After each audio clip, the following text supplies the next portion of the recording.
Good morning students. Today we will discuss about carboxylic acid derivatives. Last chapter में हमने carboxylic acids पढ़े थे, जिसमें कि हमने पढ़ा था कि carboxylic acids contain functional group C double bond O O H. ठीक है, तो कुछ कंपाउंड्स हमारे ऐसे होते हैं जिसमें हम ओ एच ग्रुप की रिप्लेसमेंट करते हैं by some other group. OH group जो कार्बोक्सिलिक ग्रुप में प्रेजेंट है, that is replaced by some another groups and we will get carboxylic acid derivatives. ठीक है, तो 4 हमारे कार्बोक्सिलिक एसिड डेरिवेटिव्स होते हैं, वही हमें इस चैप्टर में करने हैं।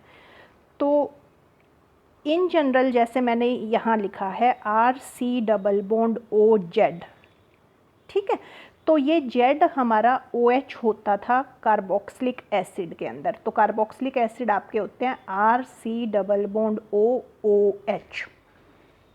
ठीक है, अब ये जो जेड है that can be replaced bye 4 other groups.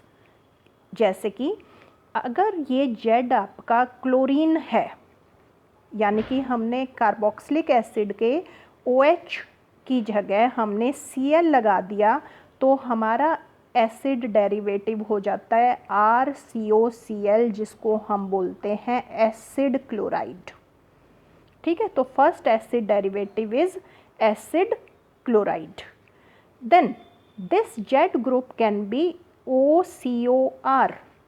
OCOR अगर हम लगा देते हैं तो ये हमारा कंपाउंड हो जाता है RC double bond OOC double bond OR and this is known as anhydride. तो हमारा सेकेंड एसिड डेरिवेटिव हो जाता है एसिड एनहाइड्राइड भी बोलते हैं, या एनहाइड्राइड भी हम इसको बोलते हैं। ठीक है, तो OH can be replaced by Cl to get acid chloride, can be replaced by OCOR to get anhydride. Then next it can be replaced by OR। R dash लिखा है मैंने, सेम भी हो सकता है इस R से या डिफरेंट भी हो सकता है। तो आपका हो गया in general compound RCOOR dash. This is known as ester. तो थर्ड एसिड डेरिवेटिव हो गया आपका ester. And fourth, this can be replaced by NR2 लिख सकते हैं, या इन जनरल NH2 लिख सकते हैं। जब हमारा H2 से रिप्लेस होगा तो ये हमारा हो जाएगा एमाइड, प्राइमरी एमाइड हो जाएगा RCONH2। और अगर ये NHR होगा तो आपका सेकेंडरी एमाइड हो जाएगा, और अगर ये NR2 होगा तो आपका टर्शरी एमाइड हो जाएगा। तो इन जनरल आप लिख सकते हैं NR2 dash, where R dash can be hydrogen और एल्काइल एमाइड। तो इन जनरल आपके 4 टाइप के एसिड डेरिवेटिव हो गए, acid chloride, acid anhydride, acid amide and acid amide. Then this group, ये जो सब ग्रुप प्रेजेंट है RC double bond O, this group is common in all the acid derivative. This group is called acyl group. RCO group is called acyl group. तो इसीलिए हम ये जो हमारे एसिड डेरिवेटिव्स अभी हमने ऊपर चारों पढ़े, इन कंपाउंड्स को हम एसाइल कंपाउंड्स भी बोलते हैं। Now next, structure of acid derivatives. अब एसिड डेरिवेटिव्स हमने देखा, एसिड डेरिवेटिव्स में carbonyl group C double bond O group हमारा प्रेजेंट है, और C double bond O group का जो हमारा मेन स्ट्रक्चर है उसमें क्या होता है कि there is double bond between carbon and oxygen.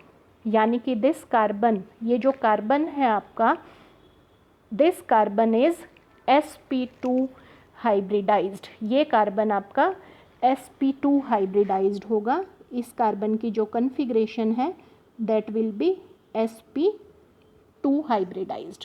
ठीक है, ये लिखा हुआ मैंने, sp2 हाइब्रिडाइज्ड है कार्बन। तो 3 हाइब्रिड ऑर्बिटल sp2 है, तो आपके एक ही प्लेन में होंगे और आपस में कितने डिग्री का एंगल बनाएंगे, 120 डिग्री का एंगल बनाएंगे। ठीक है, तो इन ऑर्बिटल्स ने आपके 3 सिग्मा बॉन्ड बना लिए, 1 ऑक्सीजन के साथ बना लिया एंड 1 विद आर group and 1 with any Z group. अगर आपका एसिड क्लोराइड है तो क्लोरीन के साथ और सो ऑन, ठीक है। एंड जो रिमेनिंग आपका अनहाइब्रिड पी ऑर्बिटल बचता है वो अनहाइब्रिड पी ऑर्बिटल क्या बनाएगा, पाई बॉन्ड बना लेगा, ठीक है। साइडवेज ओवरलैपिंग होगी उसकी ऑक्सीजन के साथ and that will form pi bond.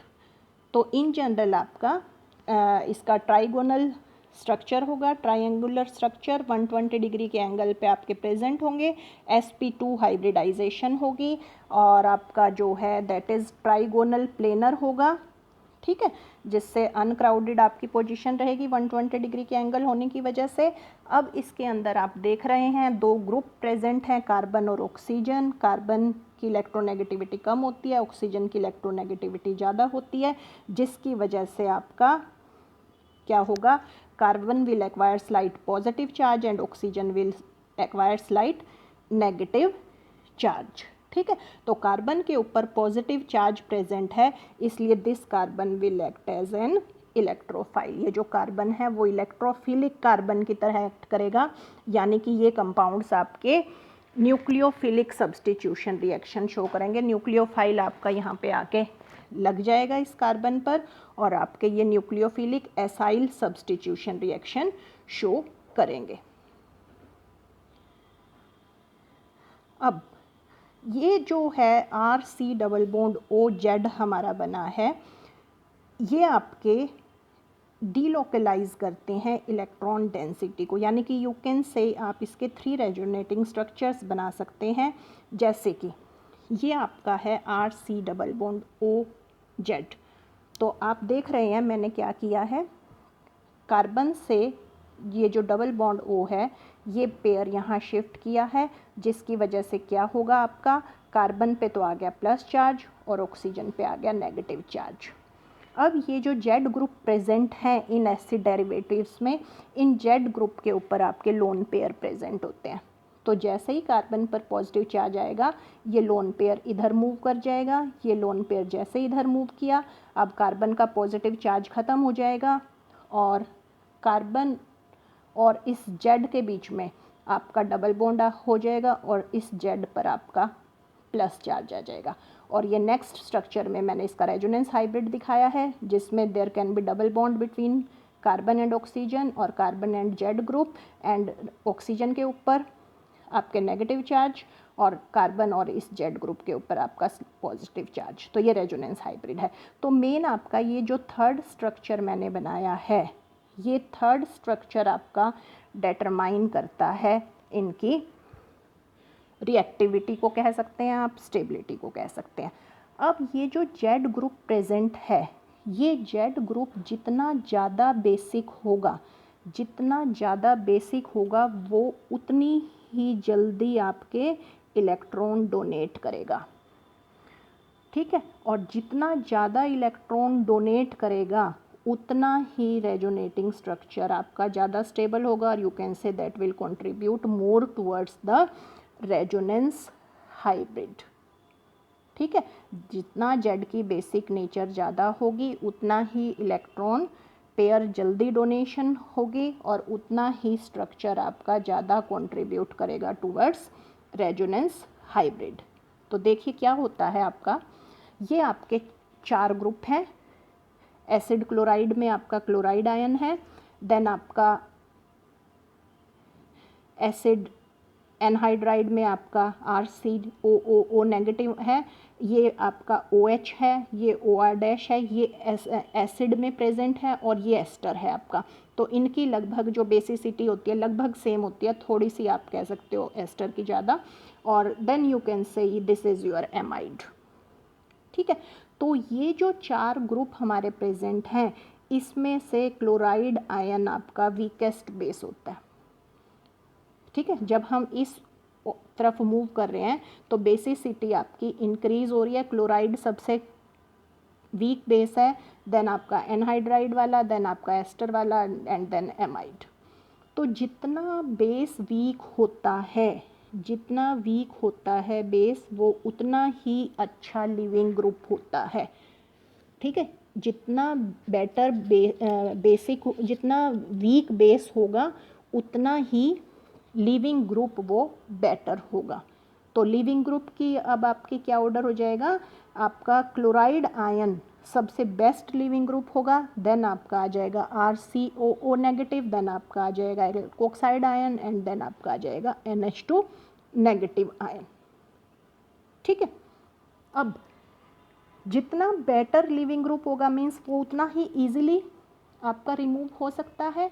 तो जो जितना जल्दी रिमूव होगा इट मीन्स वो आपका उतना ही ज़्यादा रिएक्टिव होगा। तो रिएक्टिविटी अब आपकी क्या रहेगी, रिएक्टिविटी का ऑर्डर ये रहेगा आपका कि एसिड क्लोराइड आपका सबसे ज़्यादा रिएक्टिव होगा, देन आपका आ जाएगा एसिड एनहाइड्राइड, देन एसिड होता है, देन एस्टर होता है एंड देन आपका एमाइड। ठीक है, तो चारों एसिड डेरिवेटिव्स में से सबसे ज़्यादा रिएक्टिव एसिड क्लोराइड। क्यों सबसे ज़्यादा रिएक्टिव, क्योंकि उसके अंदर जो लिविंग ग्रुप प्रेजेंट है that is better leaving group, वो लिविंग ग्रुप बहुत इजीली एलिमिनेट हो जाता है।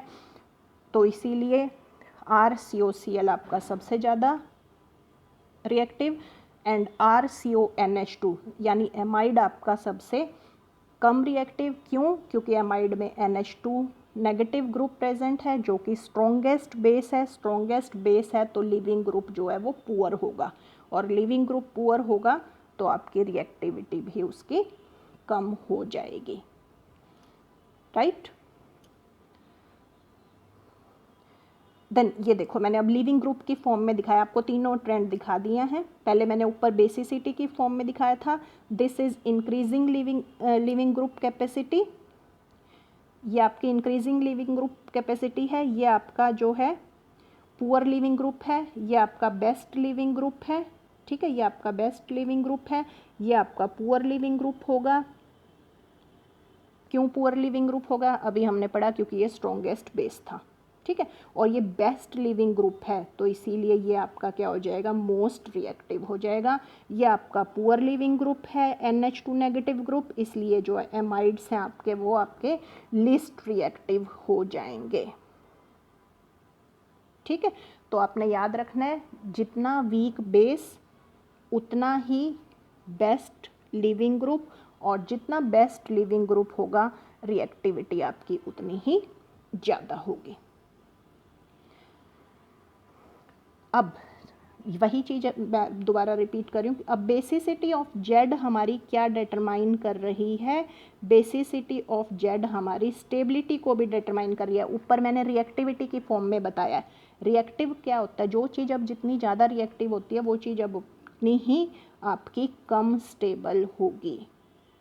ठीक है, तो क्या होगा, आपका स्टेबिलिटी का ऑर्डर उल्टा हो जाएगा। एसिड क्लोराइड जो आपके हैं दैट आर लीस्ट स्टेबल, और जो एमाइड आपके होंगे दैट आर मोस्ट स्टेबल। ठीक है, तो एसिड क्लोराइड सबसे ज़्यादा stable, then acid anhydride, then ester and then amide. ठीक है, तो रिएक्टिविटी ऑर्डर लर्न रखना है आपने। रिएक्टिविटी सबसे ज़्यादा क्या है, एसिड क्लोराइड, और स्टेबल सबसे ज़्यादा क्या है, एसिड एमाइड। अब ये जो है हमने पढ़ा था ऊपर, जो कार्बन प्रेजेंट है वो कार्बन के ऊपर पॉजिटिव चार्ज आ जाता है और वो कार्बन आपका इलेक्ट्रोफिलिक कार्बन की तरह एक्ट करेगा हर एसिड डेरिवेटिव के अंदर। अब वो इलेक्ट्रोफिलिक कार्बन की तरह एक्ट करेगा, इसीलिए यू कैन से दीज एसिड डेरिवेटिव्स जो हैं they undergo nucleophilic acyl substitution reaction. तो न्यूक्लियोफिलिक एसाइल सब्सटीट्यूशन रिएक्शन जो है that is characteristic reaction of all the acid derivative. ठीक है, जिसमें आपने क्या करना है, जो भी आपका ग्रुप प्रेजेंट है, Cl ग्रुप है, RCOO है, OR- है या NH2 ग्रुप है, उनको आपने रिप्लेस करना है बाय न्यूक्लियोफाइल। वो न्यूक्लियोफाइल आपके नेगेटिवली चार्ज्ड न्यूक्लियोफाइल भी हो सकते हैं, उससे भी आप रिप्लेस कर सकते हैं, और न्यूट्रल न्यूक्लियोफाइल से भी आप उसको रिप्लेस कर सकते हैं।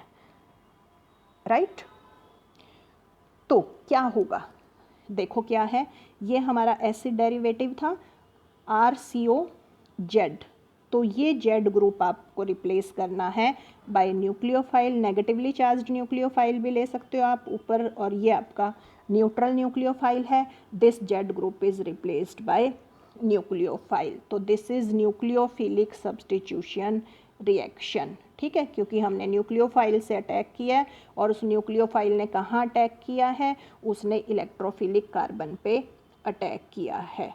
तो सब्स्टिट्यूशन रिएक्शन होती है। क्यों सब्स्टिट्यूशन रिएक्शन होती है? क्योंकि इनके अंदर Z ग्रुप प्रेजेंट है जो कि एक लिविंग ग्रुप है। अब क्या होगा, अब ये जो न्यूक्लियोफिलिक एसाइल सब्स्टिट्यूशन रिएक्शंस है, ये आपकी 2 स्टेप रिएक्शन है। 2 स्टेप्स में इसका मैकेनिज्म होता है। You can say this is an addition elimination mechanism. Addition elimination का क्या मतलब है? फर्स्ट स्टेप में आपकी एडिशन होगी। ये आपका क्या था? एसिड डेरिवेटिव था।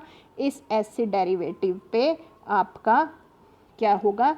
न्यूक्लियोफाइल अटैक करेगा। ये आपका एसिड डेरिवेटिव था, इस एसिड डेरिवेटिव पे ये न्यूक्लियोफाइल आपका अटैक कर रहा है। तो this is nucleophilic addition reaction. ठीक है, कार्बोनिल ग्रुप है, कार्बोनिल ग्रुप में कार्बन पे पॉजिटिव चार्ज होता है, तो उस पर ईजिली न्यूक्लियोफाइल आपका अटैक कर सकता है। और जब ये न्यूक्लियोफाइल इस पे अटैक करेगा तो आपका ये एक टेट्राहेड्रल इंटरमीडिएट बन जाएगा। ठीक है, पहले यहाँ पर जो कार्बन था इसकी कन्फिग्रेशन थी आपकी sp2। अब ये जो कार्बन है यहाँ पर इसकी कन्फिग्रेशन आपकी क्या है? sp3 कन्फिग्रेशन है। तो टेट्राहेड्रल इंटरमीडिएट बन गया है, जिसमें क्या हुआ है आपका ऑक्सीजन पर अब नेगेटिव चार्ज शिफ्ट हो गया और न्यूक्लियोफाइल आपका कार्बन के साथ अटैच हो गया है। तो ये आपका फर्स्ट स्टेप हो गया। First step is addition and second step is, ये फर्स्ट स्टेप आपका क्या है? एडिशन। एंड सेकेंड स्टेप अब आपका क्या है? एलिमिनेशन। अब एलिमिनेशन में क्या होगा? अब एलिमिनेशन में क्या होगा? There is loss of leaving group. जो लिविंग ग्रुप इसमें प्रेजेंट था Z ग्रुप, इसका आपका रिमूवल होगा। ठीक है, तो टेट्राहेड्रल जो इंटरमीडिएट बना है that will eliminate this Z negative group. Z negative की फॉर्म में आपका ये रिमूव हो जाएगा और इसकी रिमूवल से क्या होगा? कार्बन ऑक्सीजन का डबल बॉन्ड जो है वो रीफॉर्म्ड हो जाएगा एंड यू कैन से आपका सब्स्टिट्यूशन प्रोडक्ट बन गया, जिसमें सिर्फ क्या हुआ है? This Z group is replaced by nucleophile. ठीक है, तो जितना जल्दी ये लिविंग ग्रुप आपका एलिमिनेट होगा, जितना बेटर लिविंग ग्रुप यहाँ पर प्रेजेंट होगा, उतना ही वो ज़्यादा रिएक्टिव होगा। तो ये सबसे बेटर लिविंग ग्रुप आपका क्या है? क्लोराइड ग्रुप है, और क्लोराइड ग्रुप सबसे बेटर लिविंग ग्रुप है, इसीलिए आपका जो एसिड क्लोराइड हैं वो आपके सबसे ज़्यादा रिएक्टिव होते हैं। ठीक है, तो अब यहाँ भी पता चल गया आपके जो न्यूक्लियोफिलिक एसाइल सब्स्टिट्यूशन रिएक्शंस हैं वो भी आपके एसिड क्लोराइड सबसे इजीली शो करेंगे, देन एसिड एनहाइड्राइड, देन आपका एस्टर एंड देन आपका एमाइड। अब इसी बेसिस पर अब आप ये बता सकते हैं कि आप कौन से एसिड डेरिवेटिव से कौन सा एसिड डेरिवेटिव बना सकते हैं, यानी कि हमारा टॉपिक है interconversion of acid derivatives by nucleophilic acyl substitution. तो इंटर कन्वर्जन देखिए आपकी क्या होगी।